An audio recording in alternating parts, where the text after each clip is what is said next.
Ayon kay Lolo Ruben, na ang ganoong uri ng ahas ay tinatawag na ibingan.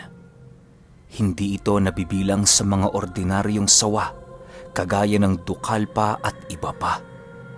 Sabi-sabi ng mga matatanda na ang mga ibingan ay merong sumpang nakakapit sa kanilang mga kaliskis. Sa oras na malapatan nito ang kahit na anong nilalang, paniguradong magiging bato ang mga ito hanggang sa tuluyan na silang mamatay. Kabaliktaran ng Adarna, ang mga ibingan ay tinatago ang katawan ng kanilang mga biktima sa kanilang tahanan upang magsilbi itong palamuti at laruan para sa kanilang mga supling. Ginagawa nila ito upang masiguradong walang kahit na anong nilalang ang makakaalam sa lugar na kanilang pinagpupugaran. Dahil sa mahilig magkubli ang mga ibingan sa puno at mga baging, kung kaya't marami itong nabibiktima sa oras ng paghahanap nila ng kanilang mga pagkain. Dagdag pa ni Lolo Ruben, kadalasang kinakain noon ng mga ibingan ay ang mga laman lupa at mga kasama nitong mga daga na naninirahan sa kanilang punso. Bagaman mapanganib ang mga ibingan, isa naman yung napakatapat na nilalang sa oras na makuha ng isang likha ang tiwala nito. Matapos yung mailahad ni Lolo Ruben, agad namang lumitaw sa kanilang harapan ng hanagob na merong napakalapad na mga pakpak. Pagsilay nito sa kanilang kinaroroonan, nagwika naman ito ng, "Ruben, bakit ka nandito? Hindi pa ba sapat ang baryong aking iniwan para sa'yo?" Nang marinig naman ito ni Lolo Ruben, kalmado naman siyang sumagot ng, "Kalma lang, demonyo. Wala pa akong ginagalaw sa inyong lahi. Kaya lang naman kita hinabol dahil ayokong maghasik ka ng lagim sa ibang lugar. Ngayong nagkaharap na tayo, mamili ka. Kamatayan o babalik ka sa iyong orihinal na tahanan?" Nang marinig ito ng hanagob, umangi lang naman ito upang ipakita ang kanyang pagtutol sa nais ng antingero. Nang mapagtanto ni Lolo Ruben ang naging kasagutan ng nilalang, wala na siyang nagawa kung hindi hatulan ito ng kamatayan. Pagkuha niya ng kanyang latigo sa kanyang tadyang, mabilis na naman niya itong sinugod habang nagbibigkas ng mga kataga. Paglapit dito ni Lolo Ruben, agad naman niya itong hinataw ng kanyang latigo hanggang sa dumating ang puntong nararamdaman na niya ang pag-atras ng nilalang.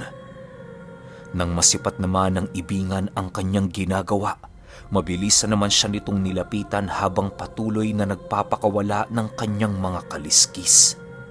Dahil sa ginawa nito, wala nang nagawa si Lolo Ruben kung hindi ang umatras ng pansamantala. Bagaman makapalang kanyang baluti, ninais niyang huwag magpakakampante sa ibingan dahil maaaring malagay doon sa panganib ang kanyang buhay.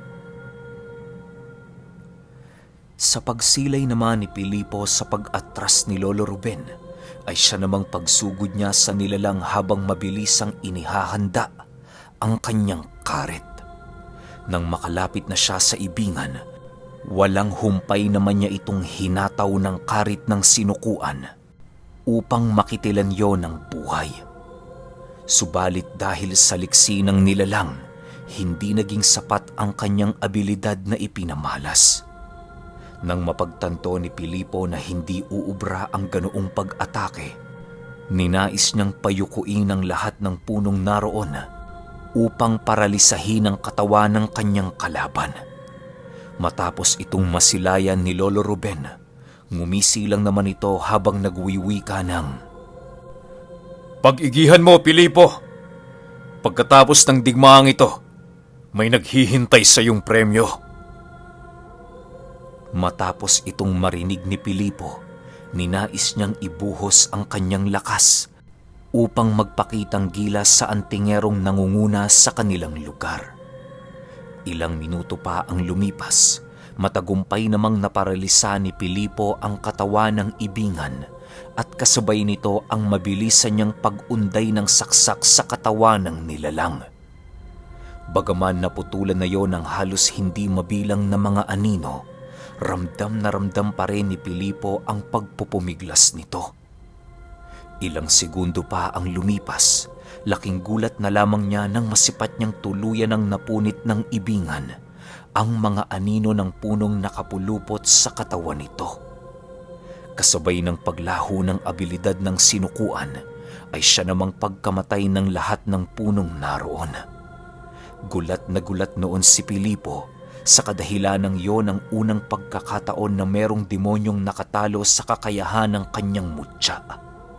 Nang masipat naman ito ni Lolo Ruben, agad naman itong tinawag ang lahat ng kanyang mga kasangga upang magkaroon sila ng katuwang sa digmaan. Paglitaw ni Haring Rufus sa harapan ng Hanagob, kitang-kita nila ang pagkasindak nito sa hari ng baylan. Segundo lang naman noon ang naging pagitan nang biglang sumugod ang lahat ng kasangga ni Lolo Ruben upang pagtulungan ng dalawa nilang kalaban. Panatag naman siyang matatalo ng mga ito ang dalawang demonyo sa kadahilanang mas malakas dito ng ilang ulit ang lahat ng mga nilalang na napapabilang sa kanyang pangkat. Maya-maya pa, bigla namang napatigil sila Haring Rufus nang marinig nilang magwika ang Hanagob ng, Hanggang dyan lang ba ang kakayahan nyo? Nagkakamali kayo kung inaakala nyong isang ordinaryong alaga ang aking ibingan. Kasabay ng pagwika nito ay siya namang pagtawag ng Hanagob sa ibingan na mabilisan din namang lumapit sa kanyang kinaroroonan. Matapos itong masilayan ni Lolo Ruben, agad naman niyang inutusan ng kanyang mga kasangga na itigil na muna ang kanilang pagsugod. Ginawa niya ang bagay na yon upang maipakita kay Pilipo na hindi mga ordinaryong aswang ang mga Hanagob. Pilipo, pagmasdan mo ng maigi ang ikinukubling kapangyarihan ng Hanagob. Ito ang mga dahilan kung bakit natatangi sila sa lahat ng uri ng aswang. Wika ni Lolo Ruben. Kasabay ng pagwika nito ay siya namang pagsilay nila sa ibingan na dahan-dahang bumubuka ang bunganga habang nakasilay sa Hanagob. Ilang minuto pa ang lumipas, laking gulat na lamang noon ni Pilipo nang biglang dinukot ng demonyo ang bunganga ng ahas. Animoy sa puntong yon, meron itong kinukuhang armas sa katawan ng nilalang na matagal na nitong ibinaon. Maya-maya pa, bigla na lamang nanlaki ang mga mata ni Pilipo nang masipat niya ang Hanagob na merong iniaahong hawakan ng isang sundang sa loob ng katawan ng ibingan. Kisap mata lamang noon ang pagitan nang biglang tumumbad sa kanilang mga mata ang napakaitim na sundang na merong talim na kayang pumunit ng kahit na anong uri ng kabal. Matapos itong makuha ng Hanagob, agad naman sila nitong tinitigan habang patuloy na pinapagapang sa kanyang katawan ng ibingan. Matapos ang mga pangyayaring yon, agad namang sumugod sila Haring Rufus upang tapusin na ang buhay ng nilalang.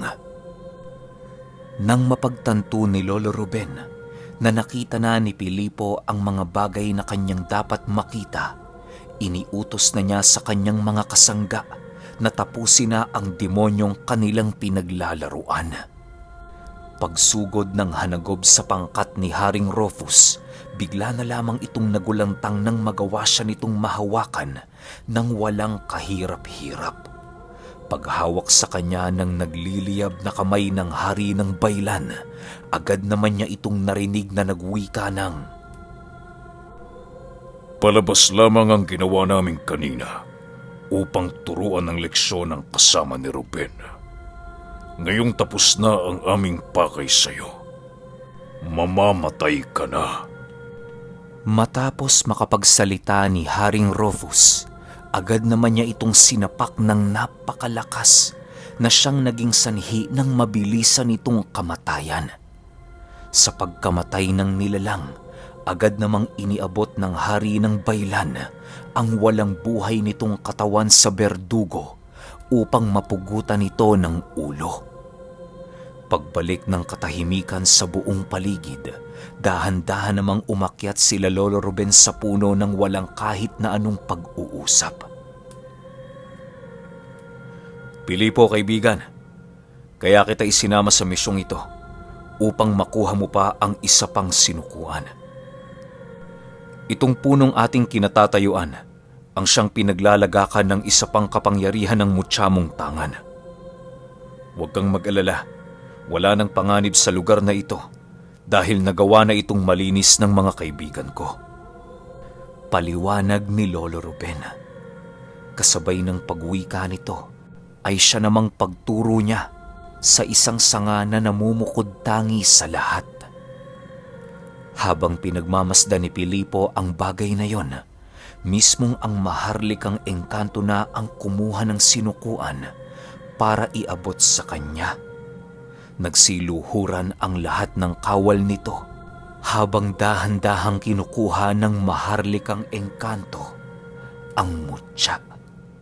Paglapit nito kay Pilipo, ngumiti lang naman ang maharlikang engkanto habang nagwiwika ng, "Ginoong Pilipo, kunin mo ang sinukuang hinahanap ng iyong puso.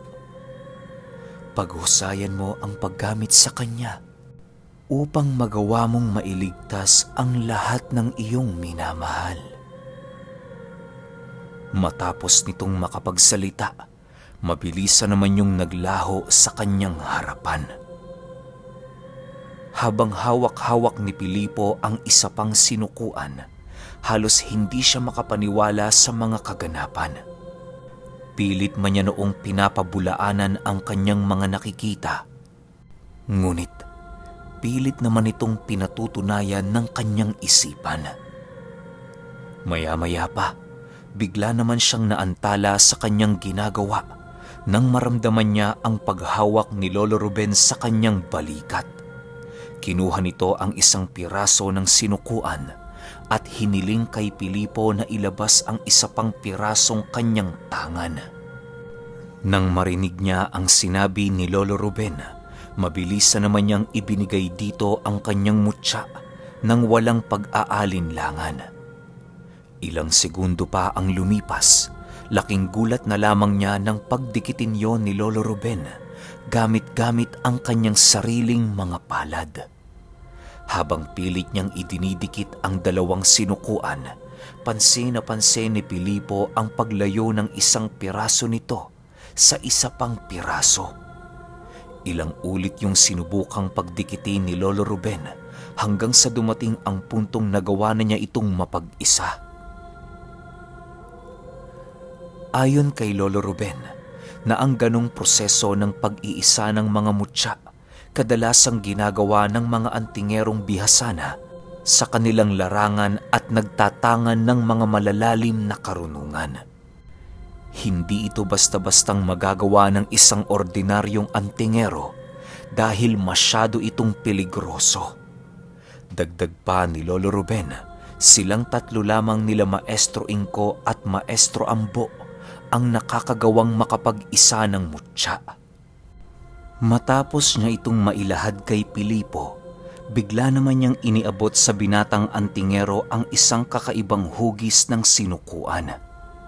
Paglalarawan ni Pilipo sa mutyang kanyang bagong tangan, maihahalin tulad mo ito sa dalawang kahoy na pilit pinagdikit ng buhangin.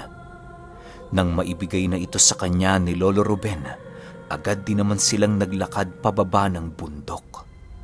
Naging madalang noon ang kanilang pag-uusap sa kadahilan ng pilit ipinapasok ni Pilipo sa kanyang isipan ang bago niyang hawak na sandata. Habang binabagtas nila noon ang daan, gulat naman siya noon sa kadahilanang hindi na siya nakakaramdam ng kahit na anong pagod sa paglalakad. Napakagaan na dinoo ng kanyang katawan na halos dumating na sa puntong kaya na siyang dalhin ng hangin. Nang marating na nila ang pinakaunang bundok, doon na nag-umpisang magsalita si Lolo Ruben ukol sa mga bagay na maaaring gawin ni Pilipo gamit ang kumpletong mutya ng sinukuan. Ibinahagi din niya noon sa antingero ang mga bagay na hindi dapat nitong gawin nang sa gayoy hindi siya lisanin ng kanyang tangang mutya. Maigi naman itong pinakinggan ni Pilipo sa kadahilan ng alam niyang napakahalaga ng payo sa kanya ni Lolo Ruben. Pagdating nila noon sa kanilang pamamahay, agad naman silang pumasok ng dahan-dahan. Habang nakahiga sila sa papag, doon na ibinigay ni Lolo Ruben ang isang libretang hindi kumpleto. Ayon sa kanya, na ang libretang yon ay nagamit pa ng kanyang maestro noong mga panahong nabubuhay pa ito. Naglalaman yon ng mga karunungan ukol sa kung papaano paganahin ang bisa ng mutya ng sinukuan. Doon din malalaman ni Pilipo ang magsisilbi niyang gabay para mapaghusayan ang larangang bago niyang tinatahak. Kinaumagahan noong mismong gabi, maaga pa namang umuwi si Lolo Ruben dahil sa wala na siyang gagawin sa tinapian. Binigyan naman siya noon ni Lola Maria ng babauning pagkain upang hindi siya magutom sa kanyang paglalakbay. Ruben, bumisita ka ulit dito kapag may panahon ka, ha? Tandaan mo, palaging bukas ang aming bahay para sa iyo. Wika ni Lola Maria. Oho, Lola Maria. Pangako ho, bibisita ako dito sa inyo kapag may oras ako. Sagot naman ito. Siya nga pala, Pilipo. Mag-iingat kayo rito, ha? Tandaan mo ang mga biniling ko sa'yo. Makakatulong yon. Huwag mo ding kaligtaang basahin ng libro dahil yon ang magiging gabay mo. Makakaasa ka, kuya, na babasahin ko ang ibinigay mo. Maraming salamat nga pala, kuya, sa mga tulong na binigay mo sa akin. Kailan may hindi ko malilimutan ang iyong kabutihan. Sagot naman dito ni Pilipo. Matapos ang kanilang pag-uusap, doon na nila inihatid si Lolo Ruben sa pinakadulong parte ng kanilang baryo. Hindi noon umuwi ang maglola hanggat hindi pa nawawala sa kanilang paningin ang sinasakyang kalabaw ni Lolo Ruben. Ilang araw pa ang lumipas. Tuluyan na ngang nararamdaman ni Pilipo ang kakaibang enerhiyang dumadaloy sa kanyang katawan. Halos hindi siya noon nakakapaniwala sa mga nangyayari, gawa ng napakalaki na ng ipinagbago ng kanyang katawan at kakayahan magmula nung binuo ni Lolo Ruben ang sinukuan. Sa loob ng ilang araw, hindi tinigilan ni Pilipo na basahin ang iniwang lihim na karunungan ng kanyang kaibigan. Dahil na din sa bertudes na nananalaytay sa kanyang dugo, kung kaya't nagawa niyang mabuo ang mga lihim na karunungang naroon sa libro. Isang buwan pa noon ang lumipas, naging dalubhasa na nga itong si Pilipo sa paggamit ng sinukuang merong pinag-isang katawan. Bumalik na din siya noon sa panggagamot upang matulungan ang iilan nilang kababaryong nangangailangan ng kanyang tulong. Hindi muna ipinagkalat ni Pilipo ang pagiging isa niyang albularyo upang kahit papaano'y maiwasan niya ang pagdagsa ng mga tao. Kahit papaano, masaya naman noon si Pilipo dahil natutulungan na niya ang kanyang Lola Maria sa iilang mga gastusin sa kanilang bahay. Isang araw, habang kumakain silang dalawa, bigla naman silang naantala nang marinig nila ang isang panauhin na panayang katok sa kanilang pinto. Ayo! Magandang umaga! Ginoong Pilipo! Nandyan ho ba kayo? Wika ng isang lalaki habang patuloy ito sa pagkatok. Nang marinig naman ito ni Pilipo, Dali-dali naman niya itong pinagbuksan upang papasukin. Ay, tuloy ho kayo, Manong. Pasensya na't medyo natagalan ng pagbukas ko, ha. Kumakain kasi kami dito eh. Tara ho, kain tayo. Sagot naman dito ni Pilipo. Ay, wag na, Ginoo. Maraming salamat na lang. Nakakahiya naman. Ako na nga may pakay sa'yo eh. Makikikain pa ako. Sagot naman ng lalaki. Matapos nilang mag-usap, mabilisan namang tinapos ni Pilipo ang kanyang pagkain. Pagharap nito sa lalaki, agad naman niya itong tinanong sa kung ano ang pakay nito. Ginoong Pilipo, kung wala ho kayong ginagawa ngayon, pwede ho bang maimbitahan namin kayo sa aking tahanan? Yung anak ko ho kasi, ilang buwan ang binabarang, kung saan sana kami humingi ng tulong pero sa kasamaang palad hindi talaga siya gumagaling. Paliwanag naman ng lalaki. Nang marinig ito ni Pilipo, dali-dali naman niyang kinuha ang kanyang mga gamit upang bisitahin ang bahay nito. Wala naman siya noong gagawing buong maghapon kung kaya't panatag siyang buo ang maibibigay niyang oras sa kanyang pasyente. Habang naglalakad silang dalawa, doon na pag-alaman ni Pilipo na hindi pala tubong tinapian ang lalaki. Nakatira pala yon sa karatig nilang baryo na hindi naman gaanong kalayuan. Dahil sa malapit lang ito, hindi nag-abala pang magdala ng kalabaw itong si Pilipo. Siya nga pala, Manong, maaari bang malaman ko anong sakit ng anak mo? May nakikita ka bang kakaiba sa kanya? Tanong naman niya habang sila ay naglalakad. Sa katunayan ho, Ginoong Pilipo, napakarami ko nang nakitang kakaiba sa anak ko. Ilang beses na ho namin siyang nakitang dumura ng ipis at tumae ng isang bungkus ng uod. Kapag umiihi din ito, nakakaramdam yon ng kung anong bagay na gumagalaw sa kanyang pantog. Paliwanag ng lalaki. Dagdag pa nito na dahil sa pangyayaring yon, kung kaya't bumaba ng husto ang timbang ng kanyang anak. Hindi na rin ito gaanong nakakapaglakad kung hindi yun inaalalayan. Kahit gano'n na ang estado ng anak ng lalaki, nagpapasalamat pa rin ito dahil sa hindi pa binabawi ng Panginoon ang kanyang anak. Ayon sa kanya, na habang nabubuhay at humihinga ang kanyang anak, magkakaroon pa rin sila ng pag-asa. Matapos itong marinig ni Pilipo, doon niya ipinagtapat sa matanda na binarang ang kanyang anak. Ang tanging ipinagtataka lamang niya noon kung bakit buhay pa ito kahit isang buwan na ang lumipas. Maaaring walang balak ang mambabarang na patayin ng anak nito. Bagkusay, binibigyan lamang ito ng parusa ng kung anuman ang nagawa nitong hindi nagustuhan ng mambabarang. Nang marinig naman ng lalaki ang kanyang sinabi, agad din naman itong inilahad na wala silang naging kaaway sa kanilang lugar. Manong, kahit wala kayong kaaway, kung natipuhan kayo ng demonyo kagaya ng mambabarang, magkakaproblema ho talaga kayo. Kaya ang may papayo ko lang sa inyo pagkatapos ng suliraning ito, magbalik loob kayo sa Ama para kahit papaano meron kayong proteksyon. Wika ni Pilipo. Nang marinig ito ng lalaki, tumangulang naman ito upang ipakita kay Pilipo ang kanyang pagsang-ayon. Ilang minuto pa ang lumipas, doon na nga nila narating ang bahay ng lalaki. Nadatna nila ang asawa nitong abala sa pagtatagpas ng hardin na siya rin namang mabilisan nitong itinigil nang masipat nito ang kanilang paglapit.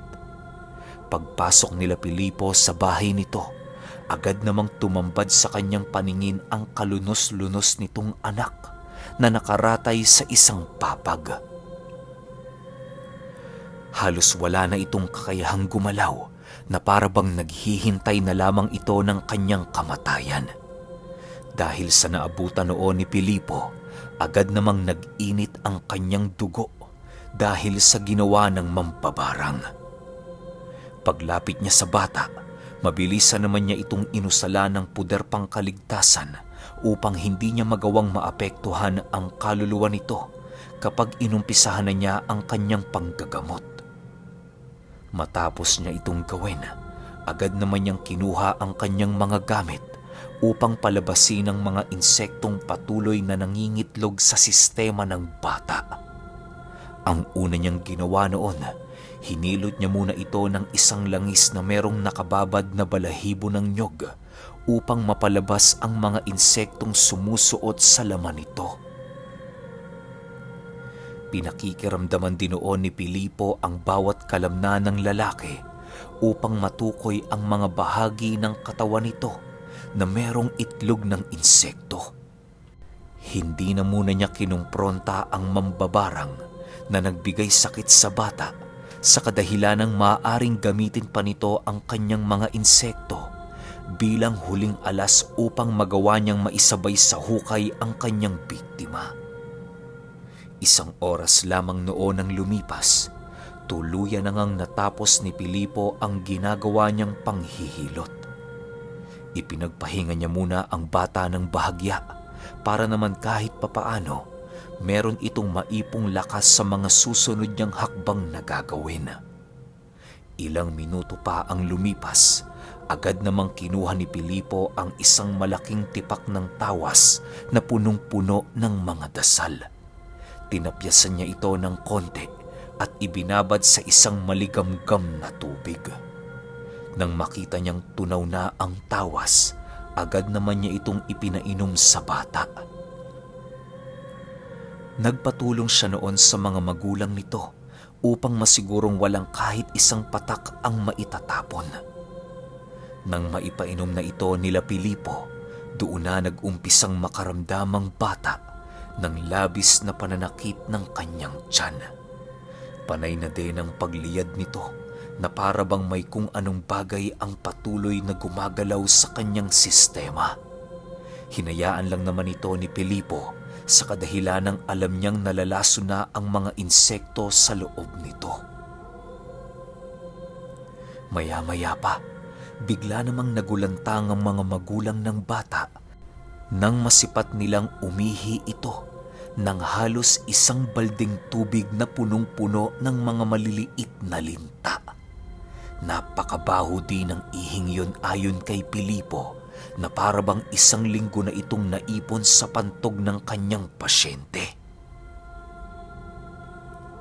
Okay, medyo nalungkot lang ako sa episode na to kasi nagpaalam na si Lolo Ruben Pero ang angas pa rin kasi na-miss kong bosesan si Haring Rufus. Pero malay natin, sa mga susunod na mangyari, hindi natin alam, di ba? Kaya pahintay na lang ako sa 12. Lapag kagad natin. Yun lang. Salamat.